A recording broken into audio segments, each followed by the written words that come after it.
The UK has been less happy to welcome Middle Eastern Christians into British territory, which is kind of interesting. No, we're too busy welcoming the Takfiris. Yeah, exactly. Syria was a linchpin, really, for the entire global resistance axis, or the remaining independent countries that opposed imperialism and opposed the Zionist occupation of Palestine as being a core element of their foreign policy positions, right?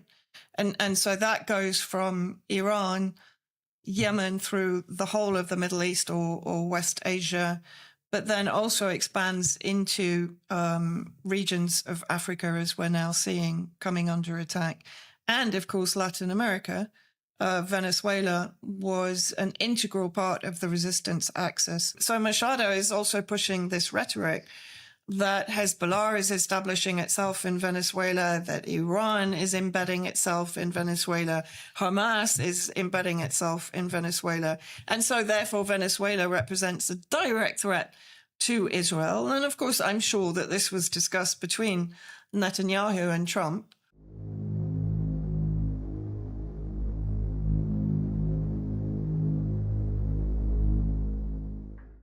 Hello and welcome to episode 8 of the Syria podcast. I'm joined once again by Vanessa Bailey. Welcome to the program, Vanessa. Thank you, Mike. And I will just say New Year, because I don't think any of us can call it a happy start to the new year, as expected to a large degree.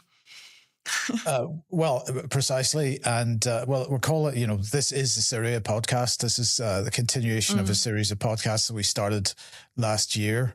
But actually, we're not going to be spending much time in Syria for this one at all, because the implications of what happened in Syria just over a year ago and the acceptance by most world leaders now of Jilani as the head of state of Syria are having massive implications. And that's really what we want to focus on for this program. Yeah, I mean, there are rumors, by the way, that Jolani, or Ahmed al-Sharaa, as he's now known, of course, having been rebranded by particularly the MI6, but the entire intelligence cadre who waged the regime change war against Syria since 2011.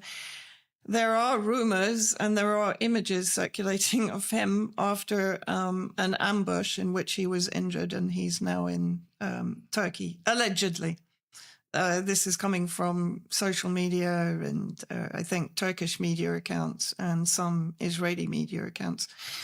Now, to some degree, that wouldn't be awfully surprising, because the writing has been on the wall and we've written about it and spoken about it at UK Column, that Jolani's term in power is not going to last very long, because ultimately what's going to happen, Syria will be carved up into spheres of regional influence.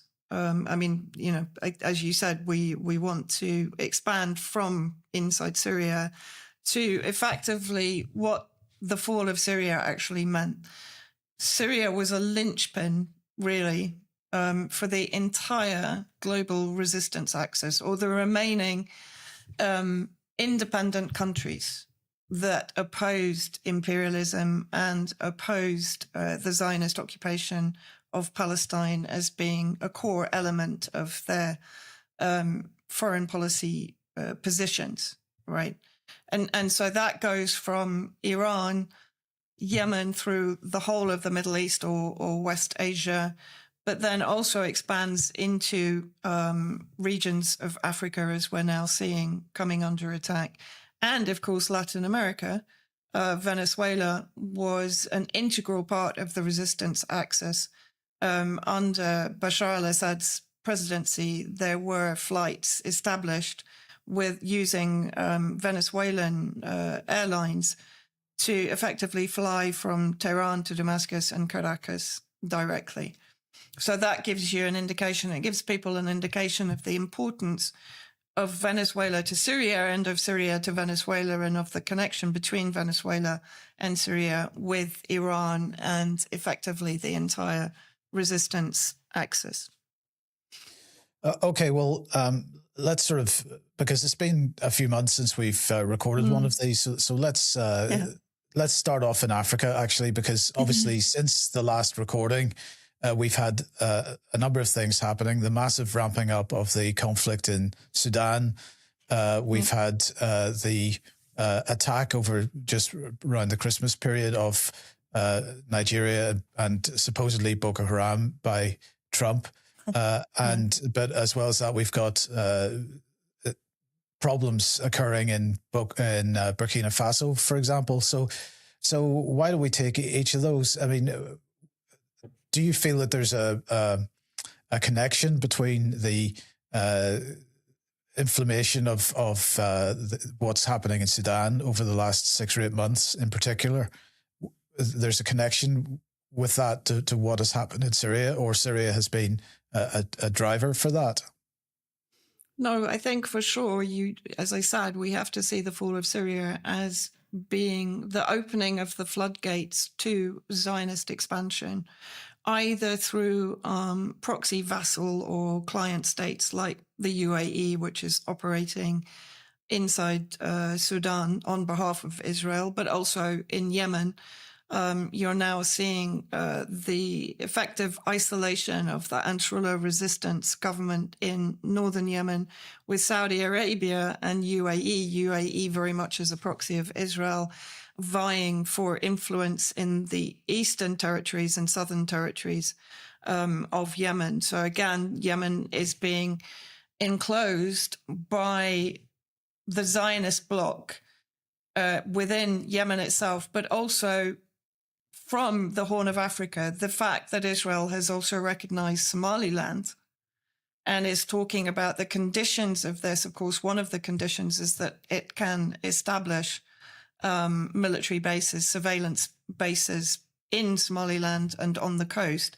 And of course, this directly poses a threat to Yemen, both now and in the future.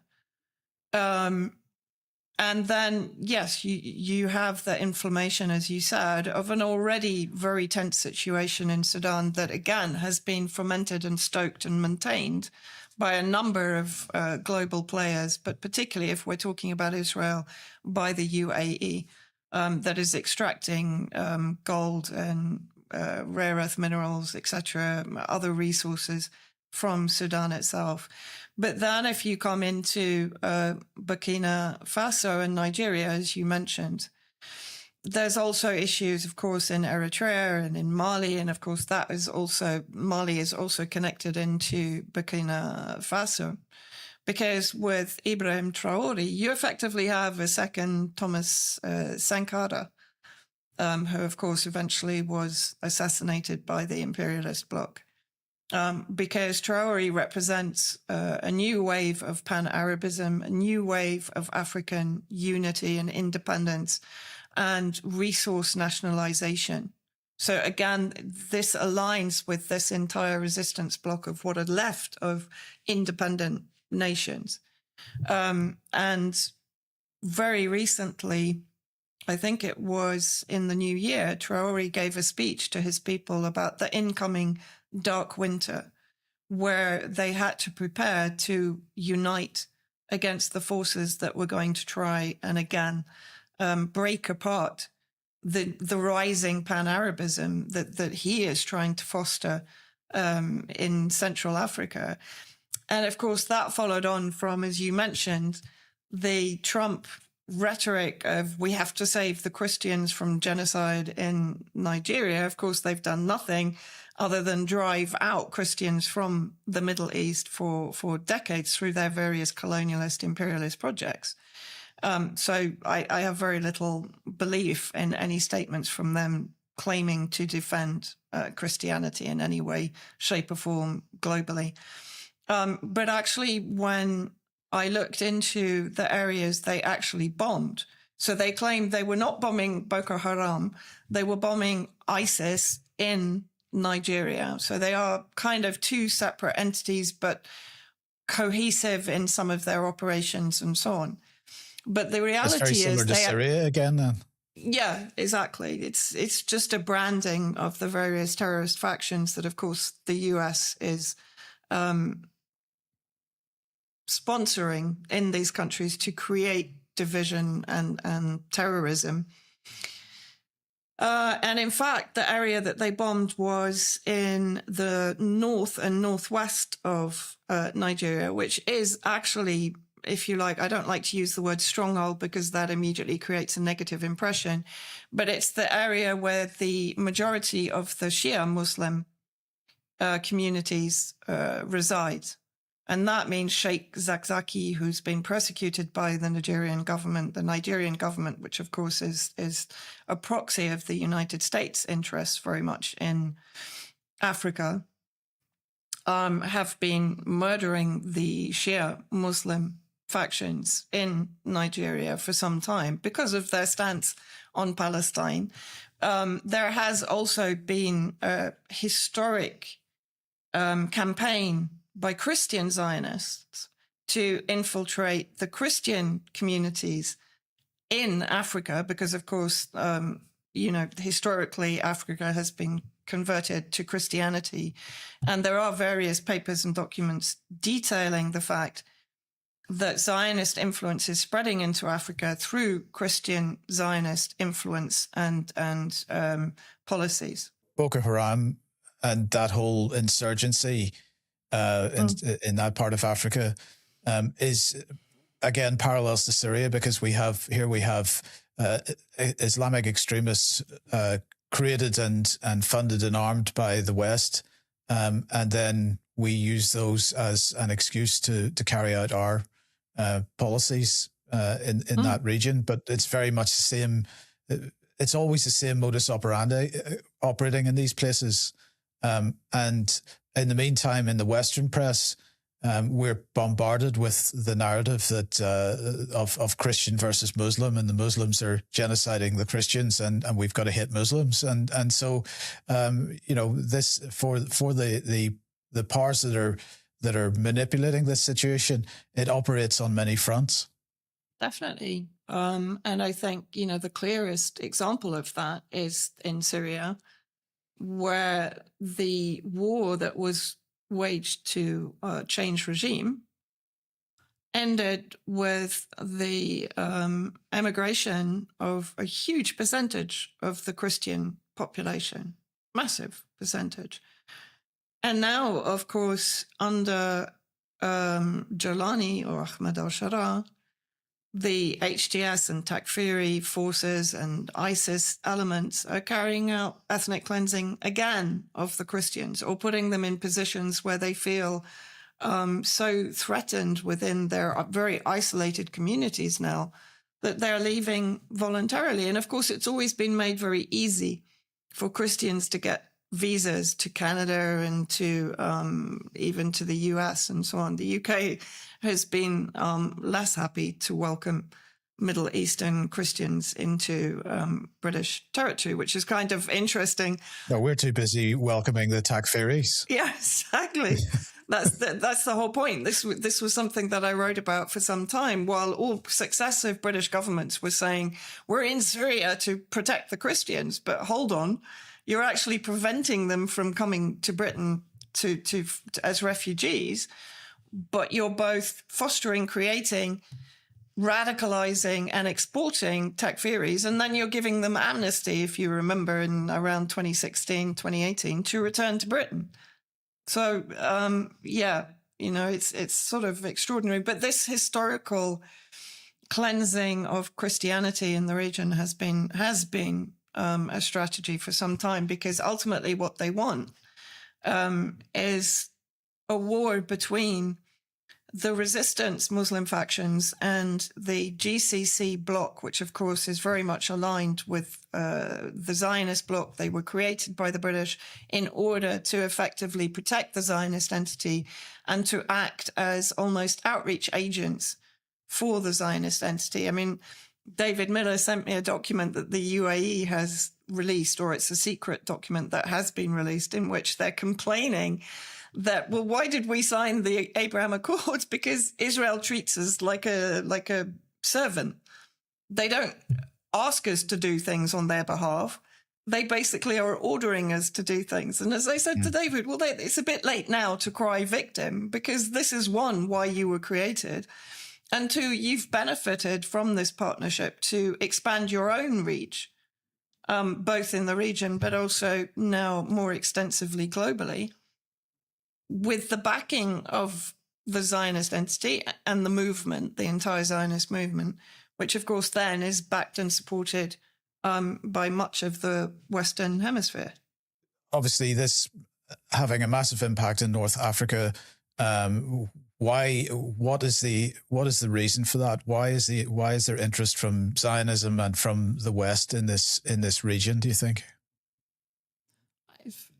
I think there's a number of aspects to this. Of course, first of all, as I said, it's Yemen positioning Israel to effectively both be able to intimidate Yemen, but also to eventually attack Iran.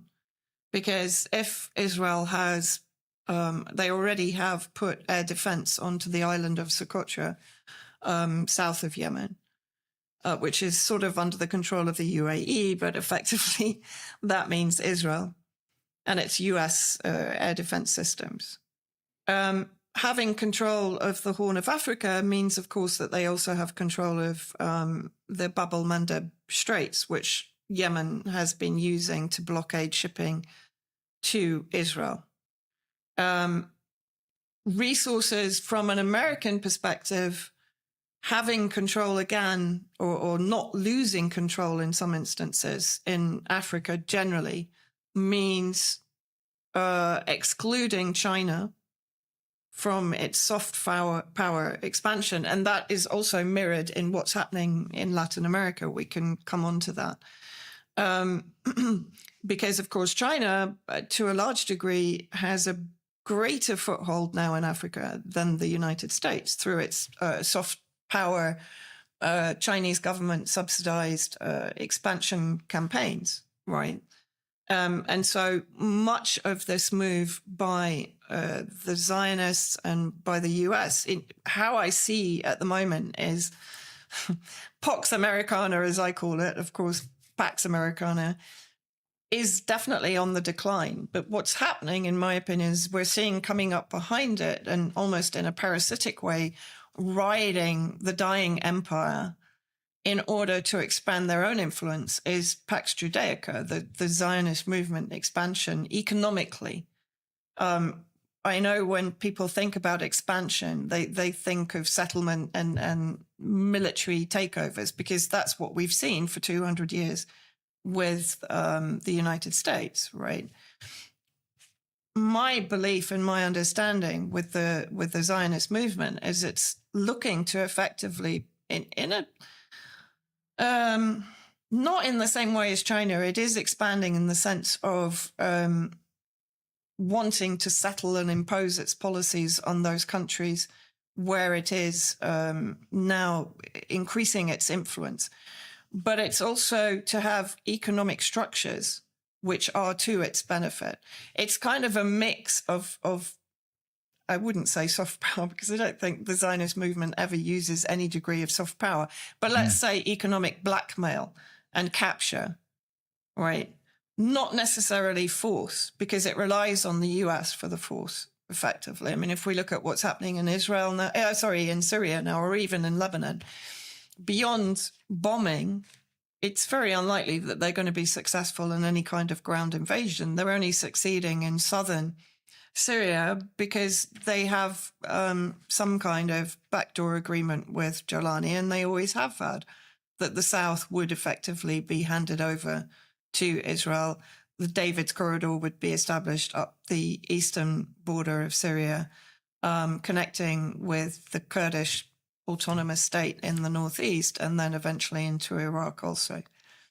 So I think we're seeing a massive change in the world order, not necessarily, of course, an advantageous one, or far from it. And I think, speaking to people here, people that, study strategy and so on, and they've said we're going to see some very odd partnerships turning up, particularly in Syria. Like right now, Russia, for example, although it is very partnered with Israel. Right now, it's aligning itself and its policy more with Turkey and France. So, you know what I mean? So we're going to see some very odd strategies, alliances, and partnerships coming up. And I think people need to almost sort of strike a line under the geopolitics that we know and understand, because it's very fluid at the moment. It's very volatile, and it's going to change shape multiple times. Let's move on to Latin America then, because obviously the big news over the New Year period was Trump's removal from Venezuela of Maduro and his wife to stand trial on drugs charges, allegedly. But that's not the only thing that's been going on in Latin America.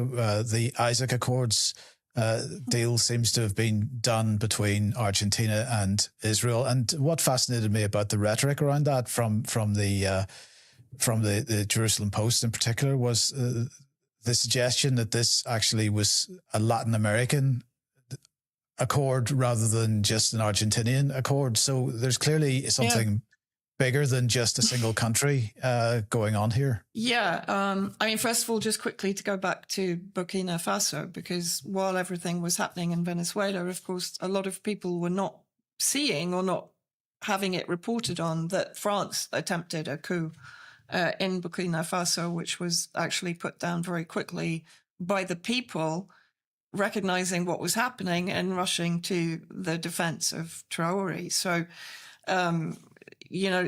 as I said, since Syria, the entire imperialist bloc has been emboldened to implement its strategy for global dominance.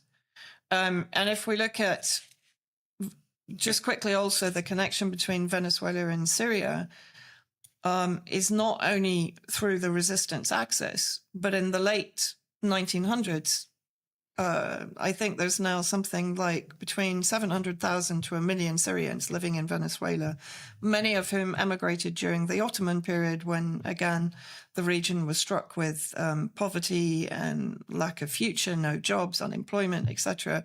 There was a mass emigration to Venezuela. But if we look at Argentina, what I find fascinating is that Argentina has generated under Milei, who is known to be a Zionist supporter,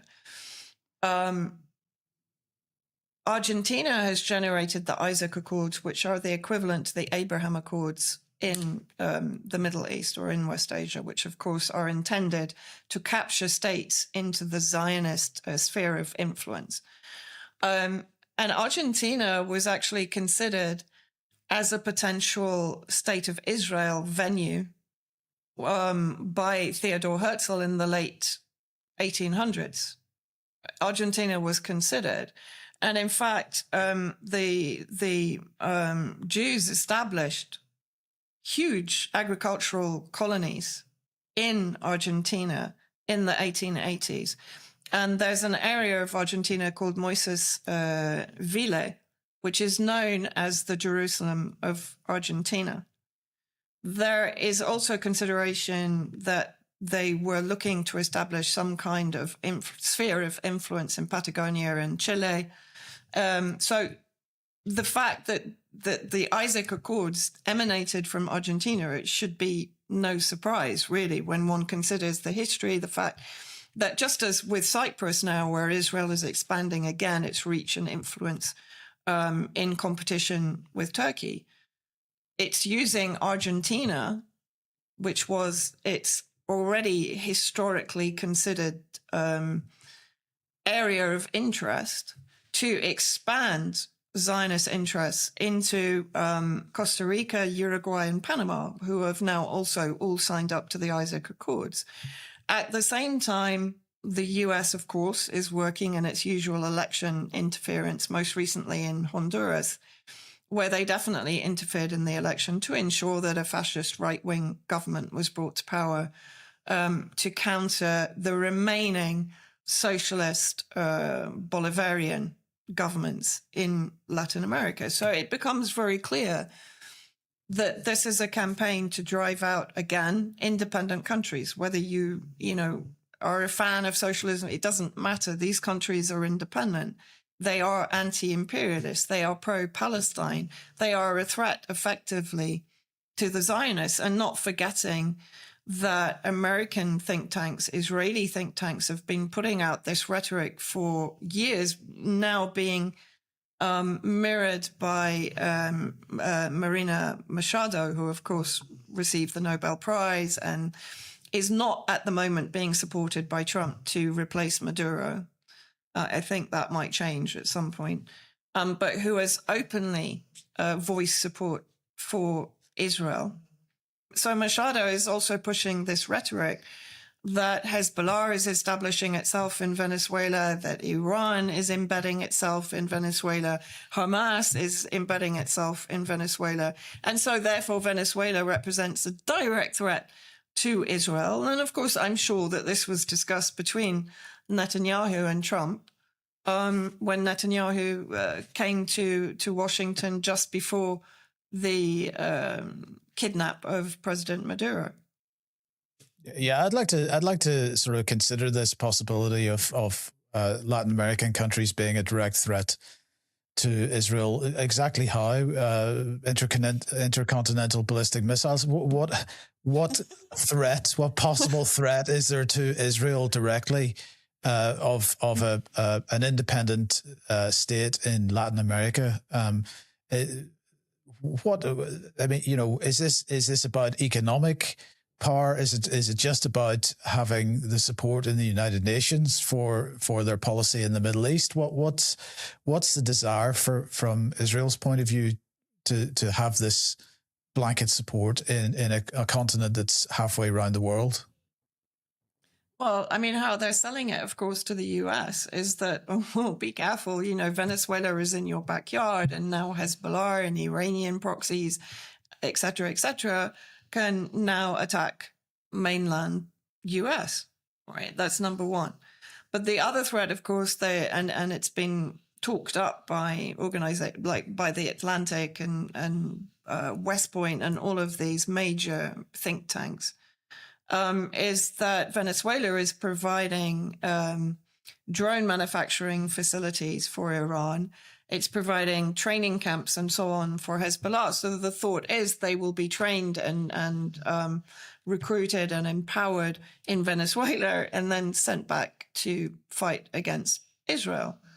Which, if you consider that the world is at war at the moment, it's not an unreasonable expectation that members of the resistance axis are going to collaborate and cooperate to, for example, end the genocide in Palestine, end the Zionist occupation of territory throughout the Middle East. Now, it's not only in Palestine.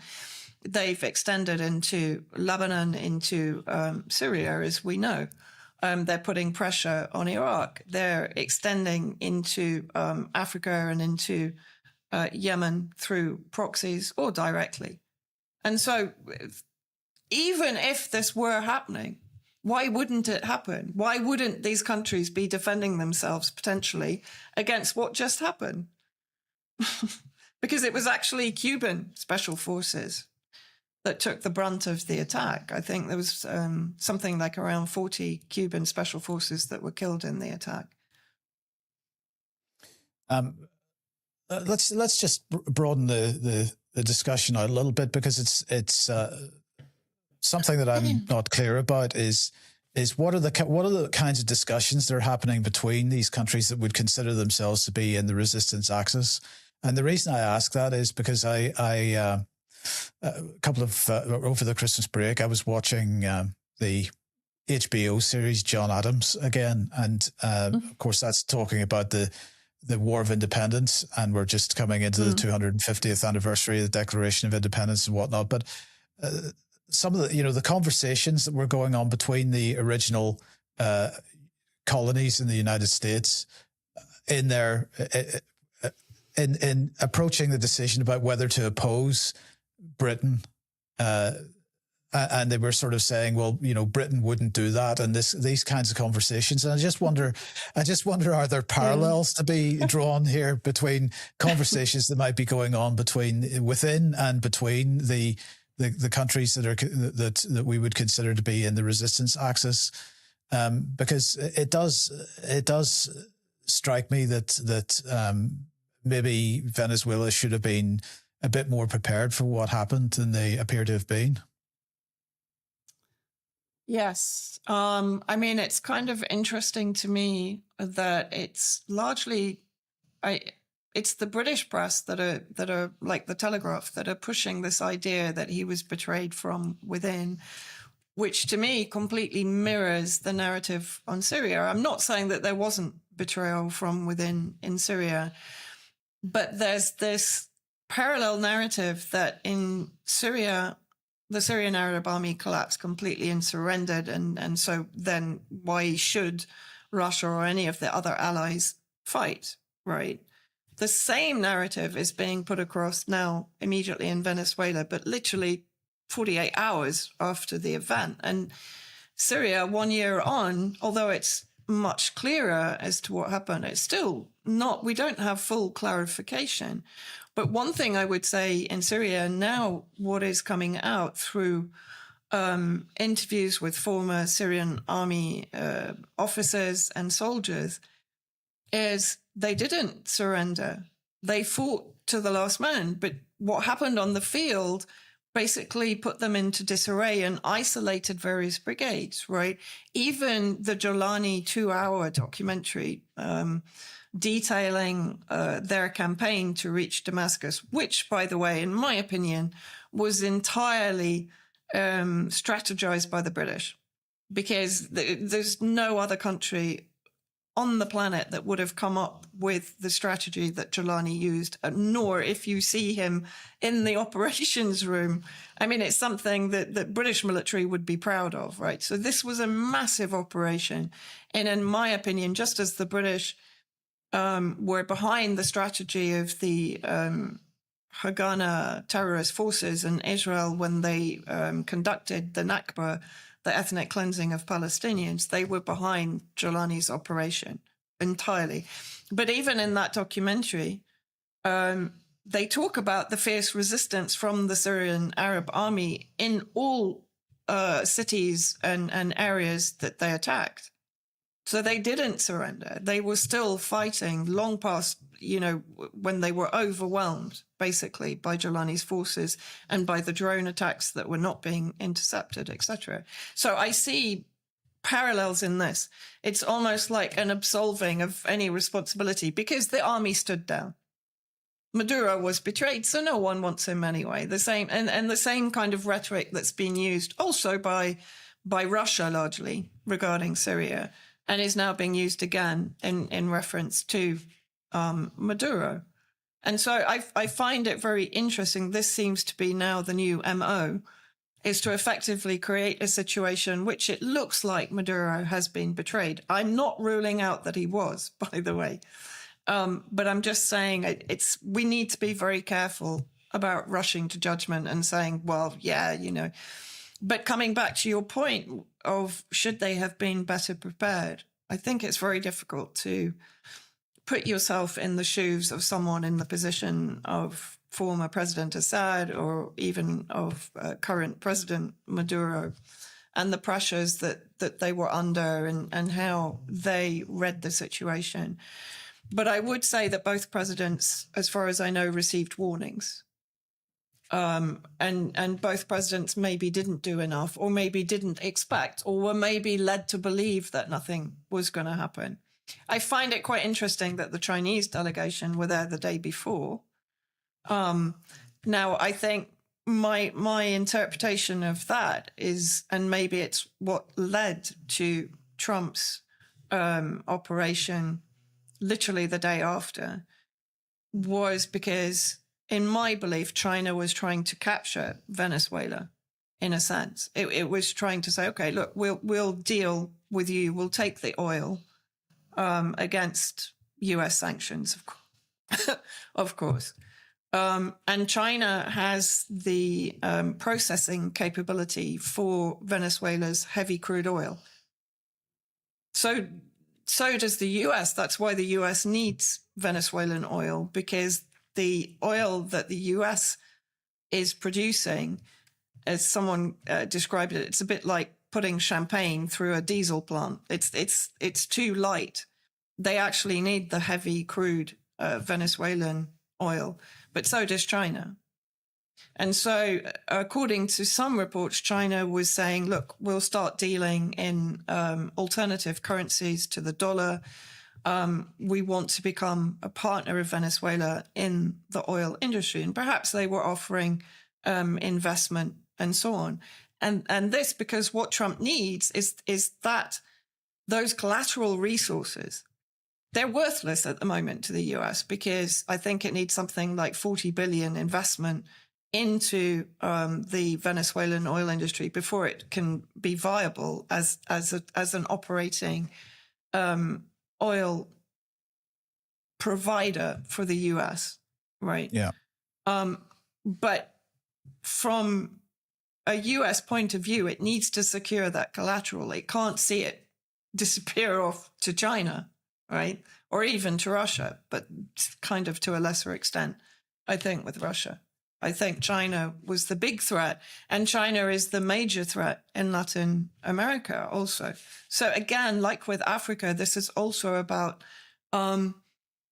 suppressing Chinese influence, and particularly in what the US considers to be its backyard. Okay, now I wasn't suggesting any direct criticism, by the way, in what I said earlier. But the reason I asked that question was because, you know, we're talking about a resistance axis, but what I'm not seeing in that resistance axis, and correct me if I'm wrong about this, is coordination, collaboration, in the sense that there's a recognition of a common. I mean, they obviously recognize there's a common threat, but they still seem to be operating relatively independently, and which allows the common threat to pick them off one at a time. And I just wonder, I'm just wondering what the conversations are likely to be that are going on between them, and why they're not cooperating in a much closer way. I think geographically, for many of them, it's difficult. I mean, you know, if you look at the distance between Iran and Caracas, Venezuela, or Cuba. And also another aspect which we shouldn't forget is, of course, the power of sanctions. You know, the fact that it's very difficult for them to communicate, or even, I mean, there was an air embargo on Venezuela. There was a shipping embargo on Venezuela. There was something very similar on Syria, and of course on Iran also. But they do find ways to communicate. I mean, for example, Iran is still in communication with the various members of the resistance axis in West Asia. I'm quite sure that Iran is in touch with elements in Africa and even in Latin America. But I think a lot of it goes below the radar, and it isn't reported on because, to a degree, it shouldn't be. It shouldn't be visible, because then it's very easy for what is a predatory imperialist complex to interfere with these communications, and also to survey these communications. I mean, not forgetting when one talks about these kind of intelligence operations. And someone said to me, you know, Trump won't do anything. He's too much of a narcissist to do something if he thinks it's going to fail. Well, that's not true. In 2019, he sent the US Navy SEALs to North Korea. It's an incredible story. And they were supposed to install listening devices prior to Kim Jong-un's meeting with President Putin on nuclear development. And what happened was they were supposed to land from the sea. It was a complete mess. They ended up murdering Korean fishermen who saw their lights, because they'd parked the submarine, one pointing forward and one pointing back. And at one point they tried to move one submarine to be level with the other one, but they'd left their lights on. And the bubbles from the submarine moving went to the surface, mixed with the lights. Then the fishermen saw them. So they killed the fishermen. They got out of there, but the submarine had to come in even closer to pick them up. And then the Korean security services were swarming in the area. That's a bit of a diversion, but I'm just saying, that there is communication, but the problem is that these countries or states or non-state actors are constantly under threat of assassination, of kidnap. There was one Iranian military official who came out and said, we know that they were planning the same thing during the 12-day war that they've just conducted in Venezuela. So they're consistently under threat of this kind of attack. So the communications have to be kept to the minimum and below the radar, but it doesn't mean that they're not ongoing. But in that situation, they must be in a relatively weak position then, or is that unfair? Yeah. No, it's not unfair. I mean, of course they are. They don't have the resources. They don't have the power. They don't have the military-industrial complex supporting them that the Western imperialist powers, colonialist powers have, and that the Zionist bloc has, basically, because they have the backing of that military-industrial complex. And they produce their own, of course, also with investment from members of that complex. So they are, to a degree, in a commercial, military, economic basis, they are in a weaker position. From an ideological position, no, they're much stronger because they're fighting for their homeland, for a belief, for their ideology. They're not fighting for supremacy or dominance. They're just fighting to protect their own sovereign interests. Let's sort of come back to our own countries then for a second, because obviously what happened in Syria, with every regime change operation that we've seen in the last 40 years, but particularly with this absolutely blatant Venezuelan operation, we see the West yet again trampling all over international law, and really, okay, there's been some kind of outcry from people on the supposedly global South, but for our own populations, it seems that we are willing to accept this kind of behavior from our leaders, and we have been pretty much since Tony Blair in particular. So the fact that he's not in prison indicates to me that perhaps it's a lack of awareness on our own population's point of view. But is the first step in fighting against this to try to educate what international law is, what it represents, and why we shouldn't be allowing our leaders to just trample over it in the way that they are? Yeah, I mean, my view to a degree is that the entire international law institutional body, including the UN, including the ICJ, the ICC, etc., are all captured. They're toothless, effectively. And so, when people talk about, let's call an emergency meeting at the UN Security Council, what does it mean? Did the UN manage to bring an end to the genocide for 2 years? No, of course it didn't. And so, in my opinion, what actually needs to happen, and it needs to happen both on a macro and a micro level, is people need to start, those people who are genuinely aligned in their ideology, in other words, anti-imperialist, not necessarily pro-multipolar, but multinodal, where those countries have sovereignty and they have control over who they do trade with, who has any influence within their country, etc. So that there isn't this governance by either a unipolar or a multipolar, still to a large degree superpower, which isn't necessarily going to take into account the sovereign peoples, the working class and the populations of the countries in which they want to gain sphere of influence, right? And so those countries that genuinely believe in equity and equality globally, an end to oppression and so on, should create an alternative environment in which they conduct what should be known as international law. So they run parallel to the US version of international law, but they form a body in which they create the environment in which they can talk about actions to be taken in response to violation of the international law that they could create. I know that this is kind of a far off vision, but it's still something that we need to look at. I remember in 2014, the dissident comedian Dieudonné in France, he was doing exactly this.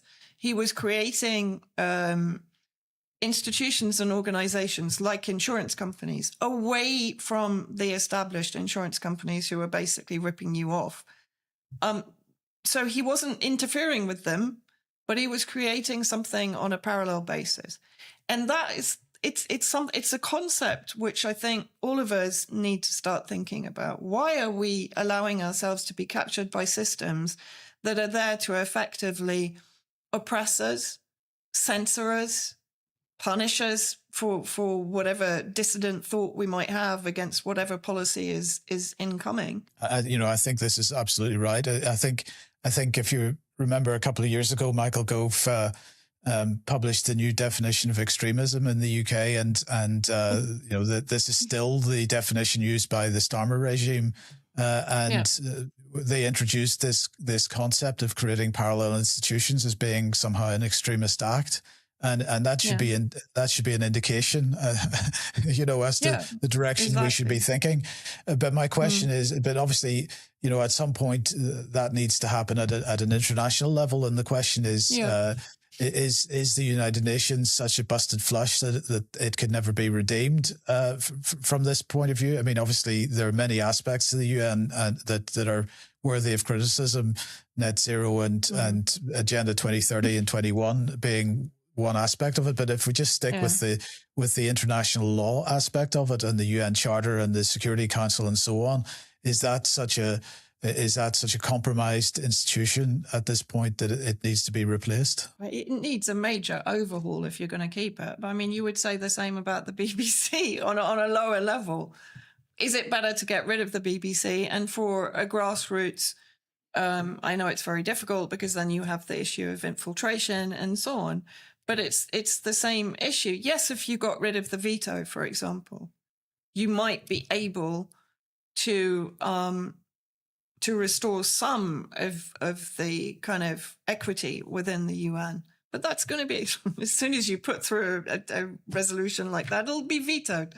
So this is the point. At the moment, I don't see how the UN becomes workable, to be honest. I really don't. And I've been watching a lot of sort of interviews talking about this very subject. And even Ambassador Chaz Freeman, I was watching him yesterday, he was saying the same thing. He said it's completely defunct. It's just not workable anymore. And even if you turned it upside down and rewrote all of the the rules and regulations, he doesn't see, and I don't see how it is going to be reversed or renovated to be anything which is fit for purpose while you still have the dominance of the countries within it. That's the thing. That's why I think it has to be something which is actually created in competition to the dominant imperialist bloc. And that would be a pretty difficult thing to do. Just looking at it from the point of view of how the disparate opinions that are out there, that it's going to be extremely difficult to sort of end up with getting a path that most people can agree to. But that doesn't mean we shouldn't try. No, exactly. And I think, to a degree, if it can succeed at a micro level, then you can understand the workings of it. I mean, quite a few people are starting to do this kind of thing now. They're starting to establish communities, starting to establish systems outside of the central system in order to protect their communities, their families, and their so on. So I think, because the problem is, you mentioned the fact that you were watching John Adams. John Adams, yes, sorry. And it's the fact that a lot of the resistance countries, everyone is still reliant on international law as it is right now. And the problem is that creates a kind of prison, because you're screaming into a void. Nothing's going to be done. I watched the speech by Vasilina Benzia, who has actually maintained a very principled stance, both on Palestine and now on Venezuela and previously on Syria. Great, but it's going to achieve nothing. It's not going to change anything. Nothing changed on Palestine through the UN. Nothing. Mm. Even with all of the weapons that potentially the UN has. I mean, why didn't it use responsibility to protect? Because it would be vetoed by the countries that have benefited from responsibility to protect to overthrow dissident nations and regimes, right? Do you think that's because, do you think it achieved nothing because nobody is aware of what he said, actually? Benzia? Yes. You No, know, I think because the activities on that forum never get reported in the press. Nobody yeah, ever gets to hear what anybody says or what anybody attempts to do. There's never any criticism of the misuse of veto powers in the Security Council, unless it's Russia or China that's vetoing something, you know, an invasion of a country or something by the US or Gustave Britain. Petro, for example, from Colombia, who gave a very strong speech in the UN, and guess what? Immediately had his visa taken away from him by Trump. Right. You know, so this is the point. It's almost like you're fighting in a gladiator forum, right? And ultimately, the US is the emperor that puts the thumb up or down. That's it. I mean, this is completely off topic, but I'm just going to throw it in here. But if anybody isn't aware of what Trump has just done to Mark Kelly, by the way, the Democrat senator, who former military man, who suggested that, you know, perhaps U.S. military personnel should not be obeying bad orders. This is absolutely a constitutional statement, but Trump has just accused him of sedition. So I mean, this is Nazi Germany style suppression of freedom of speech, and it's quite incredible. But anyway, look, we gotta finish off. What I'd like to just finish off with is, obviously Maduro is in court. He's naturally pled not guilty to the charges.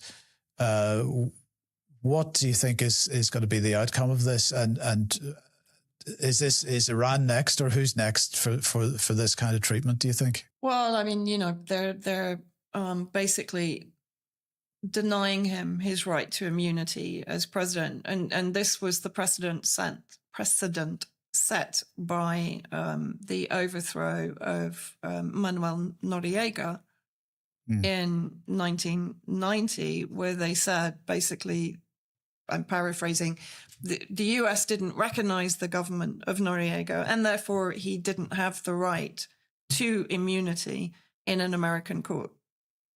And so that precedent is now being levied against Maduro. But when you talk about the craziness of or how Trump is out of control, one of the accusations is that Maduro has machine guns.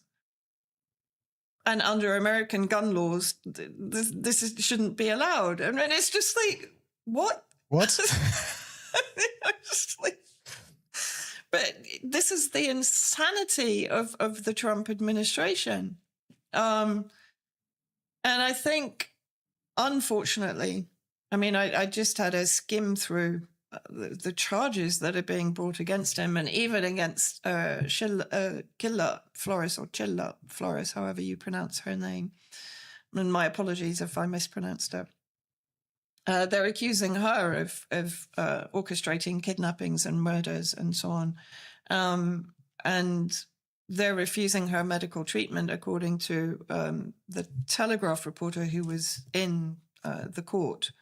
And apparently she's covered in bruises on her face. She's got broken ribs from the actual kidnapping, and they're refusing her medical treatment. So, of course, and they are basically out of the norm. They're parading Maduro around, right, which is just disgusting. I mean, this is reminiscent, as many people have pointed out, of the ancient Roman Empire towards its end, where they were parading or massacring Christians, for example, and putting their bodies on crosses in the Apennine Way and so on. This is we're reducing down to a level of monstrosity that, as I've said before, it signals to me the decline of one empire and the rise of another. But unfortunately, I think the rise of the other is going to be the Pax Judaica on the back of the dying American empire, which is going to bring it again into competition, particularly with China. Because if we come back to Latin America, the number of investments, and of course, China risks losing all of its investments if, for example, this strategy is also conducted in other countries where China has increased its sphere of influence and its investment. I mean, China to date has invested around 20 billion into Latin America, a lot of that into Venezuela.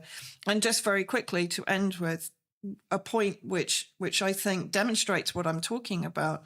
The Venezuela oil subsidiary company that was based in the United States, Citgo, which basically, because the US has been putting sanctions onto Venezuela for decades, it couldn't repay its loans. So it was put into auction November last year, and it was bought up by Paul Singer under his vulture investment fund company, Elliott Investment Management, through a subsidiary of that called Amber Energy. Now, the company is worth around 15 to 18 billion. It was bought for 5.9 billion.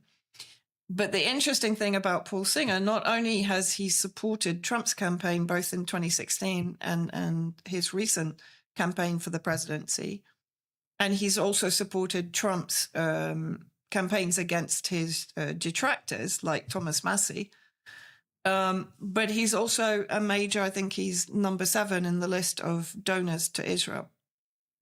So again, this demonstrates very clearly the Israeli Zionist hand on what is going on inside Venezuela. I think the only other point I would make is that people have gone on the streets. And if we remember, in 2002, they kidnapped Chavez. And there was a mass uprising in Venezuela, and they basically gave Chavez back. My inclination is to say, under Trump, I don't think that's going to happen, personally. Yeah. Okay, well, let's leave it there for today. I'm going to say thank you very much, Vanessa, for that. It's been a fascinating conversation. The world is a rapidly changing place at the moment. That